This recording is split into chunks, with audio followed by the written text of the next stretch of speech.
Hi, I'm Amy Spitzfaden, and today I'm going to read a passage for you from my upcoming book, Fingerprinted Hearts. It comes out June 26th, and I'm so excited to share this for you. So here is one of my favorite scenes.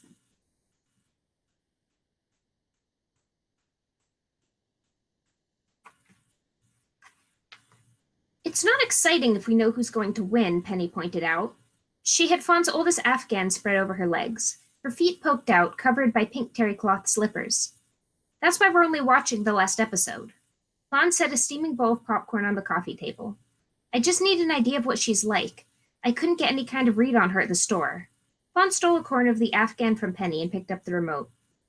And you think watching her on TV is going to help with that? Penny slid an Us Weekly that featured Delaney off the table and flipped it open. Maybe. Fawn uncorked a bottle of red wine and poured herself a glass. If she was going to work overtime, she was going to do it in style. Can I have some? Penny asked, perking up. She put the magazine down, getting ready to beg if she had to. You're not old enough, Fawn answered, handing her sister a glass. She poured herself another. The two settled in, and the show's opening sequence flashed onto the screen. This is so weird, Fawn muttered, as they were treated to flashbacks of the previous episodes. Imagine meeting your husband on TV. At least it's local, replied Penny. She dipped the tip of her tongue into her drink. Desperate Brides, New England edition. Can't go for a man without that Boston accent. Their peals of laughter drowned out the announcer as he filled them in on the location and moods of the contestants. Fawn and Penny watched as the two men sat nervously in a spacious living room, awaiting their instructions for the day. I'm feeling good about this. The first, a bland-looking white guy, told the camera. Fawn rolled her eyes. But where's Delaney? Penny whined. I don't care about these guys. He was in my bakery today, Fawn said giddily as Armand's worried face came onto the screen. It's okay, sweetie, you win. This was already more fun than she'd expected. Fawn helped herself to more wine. The next half hour passed in a cloud of laughter and shrieks as Fawn and Penny watched the bachelors jump through hoops to try to win the hand of the starlet. Each one had a photo shoot with her because the visual component is very important.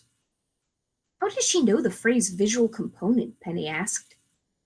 Armand's vanilla competition, Roger, what a boring name, commented Fawn, showed up to the shoot in nothing but a pair of tight briefs showcasing his model-esque body.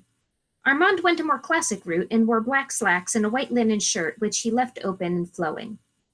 So she's one for subtlety, Fawn remarked. Did Mr. Darcy and Elizabeth Bennet have a wedding cake in the movie? Fawn tried to remember. Delaney rotated between squealing with laughter, turning away in disappointment, and sharing her innermost feelings to the viewers through candid talks in a private back room.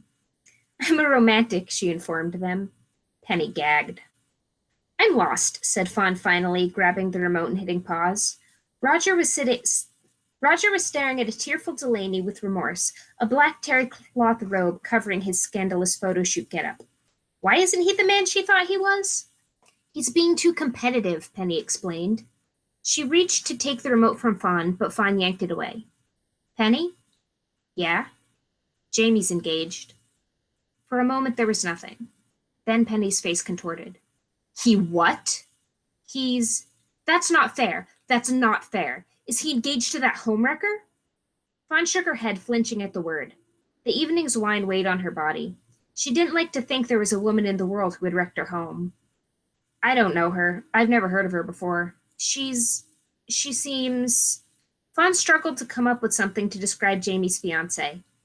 Fawn had seen the picture in the paper and read the entire article twice, but nothing had stuck.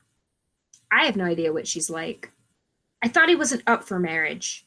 Penny was sitting up straight now, glaring at the television set. She spun her wine glass between her hands, fingers tight on the stem. This had been a wedding present, one of the few that Fawn had lost or smashed after the divorce. She took the glass from her sister. That was a long time ago, Fawn said gently. Penny scowled, leaning back and crossing her arms tightly over her chest. She looked like she wanted to say something, but no words were coming. What was there to say? Let's watch, she grumbled. Fawn nodded and hit play. The atmosphere had a hard time staying tense. Once Delaney's suitors were back in action, covering themselves with body makeup in order to look more appealing in a poolside competition, Fawn and Penny were laughing themselves sick. Delaney flounced out to the men, looking perfect in a white bikini. Fawn tugged at the bottom of her own shirt. Penny slid down so that hers rode up. They watched as hard as they could. The men preened and pleaded, and Delaney judged. Fawn had a notebook which she was filling with scribbles, taking down everything Delaney said. She hoped for a snippet from the senseless interviews that might give her an indication of what kind of cake Delaney would like. But the night dragged on with no real clues, and long before Delaney made her choice and the montage of happy moments from the season started up, the Anderson girls were fast asleep. Thank you for listening, and I hope you enjoy Fingerprinted Hearts.